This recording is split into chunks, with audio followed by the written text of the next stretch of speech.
Hi. So I would like to talk about one of a popular company and the world's most profitable company right now. And how did this company become so much popular and how did they came up to this and how was their journey and how was their competitors in the beginning and who were the competitors right now.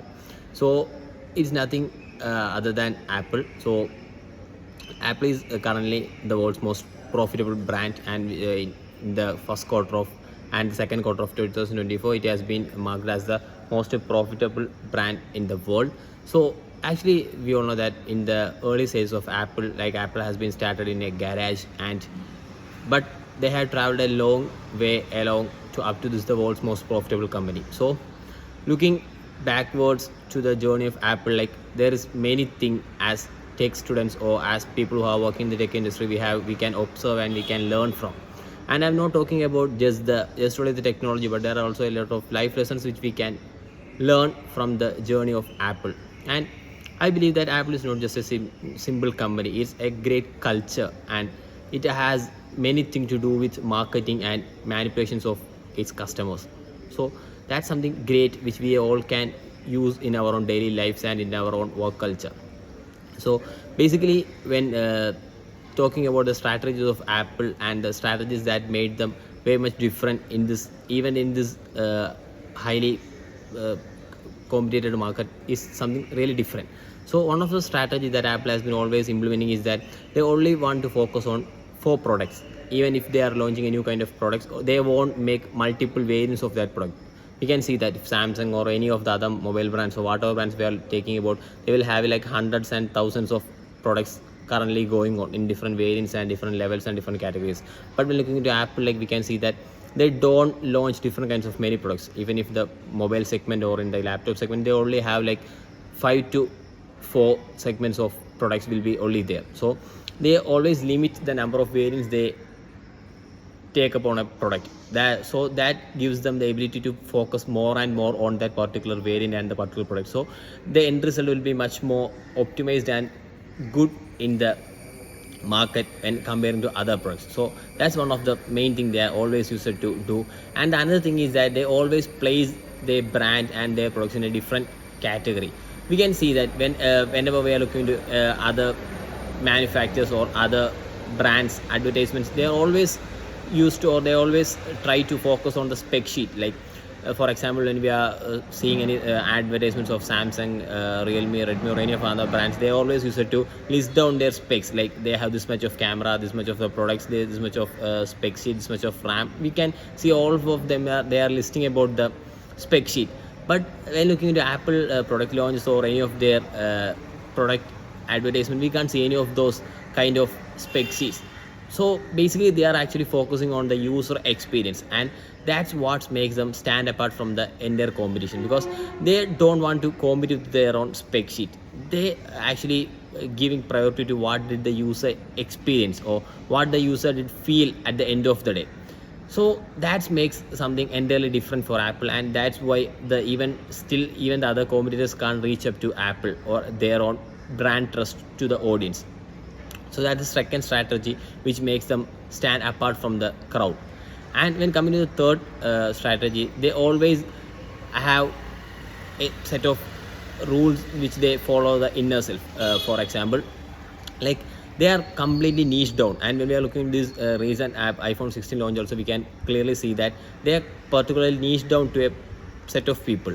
Like if we can look into the newest iPhones updates, like most of the updates won't be anything useful for the common people. So those camera control, launch button, or any of those, all these updates and buttons will be only useful for a specific kind of people, just like that camera operators or like content creators or photographers. So actually they are pretty much niche down, or they know who are their target audience and who they are making the product, and they don't want the other people to even buy it. But still they are particularly niche down, and they become great experts in a particular department or in a particular field, so that the people will think or people will trust that okay, they are good at this thing, so that means they can be do that things also better. So that's actually a kind of psychological tricking or a kind of negative branding that what Apple uses to make people think that they are good at this thing, so they will be also good at the other things in such a way. they can sell their products into common people by still niche down to their particular kind of target audience. So that's one of the great mind-blowing strategy that Apple was using for a long time this in this era also.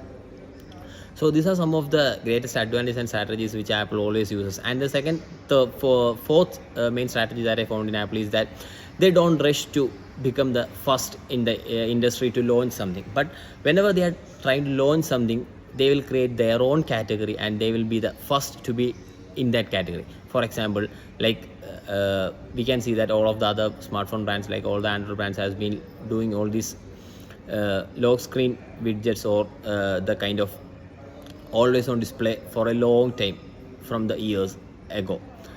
But Apple has been launched that always on display recently in the 2022 or 23.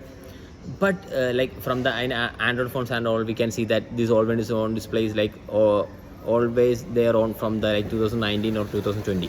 So it's like a long back ago itself, Android phones has been implementing this technology, but iPhone hasn't come up with that technology.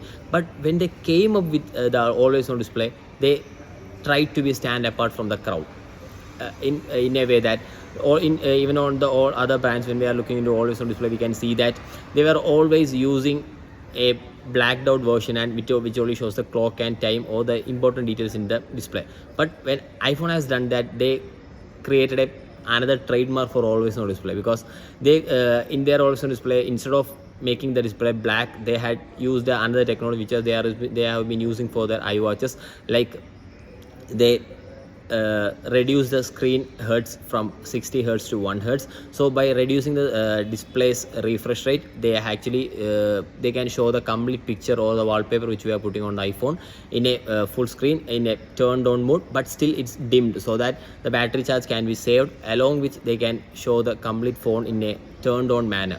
So that's like mind-blowing technology. And the another, for example, is like that for years and years, people was always trolling Apple for not giving a calculator in the iPad. So like even everyone is saying that that's a simple thing, though why they are making this much complicated, why can't they launch a calculator in the iPad or their own tablets. But Apple has been waiting, or they have been trying to make it different. So we all always know that everyone says about that, like Apple has their own way of doing things, like it's when Apple doing something, there will be in Apple's own way.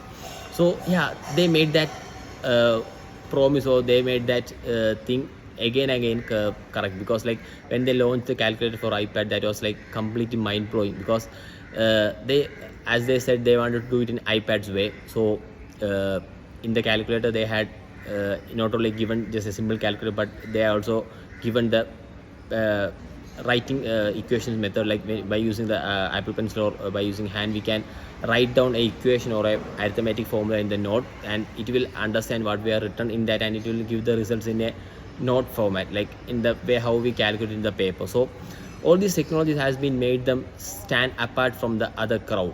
So this is what make Apple a different brand, because their focus is not about competing in the ordinary market. They are trying to stand apart from the other competitions, and they are succeeding in that, because we know that like people are blindly trusting Apple for their features and all. But yeah, this is the way how they convey themselves is what makes them different other than the other competitors. So this is what I found interesting about Apple and their brand strategies. I hope it was like useful, and you guys understand what I was trying to say. So thank you.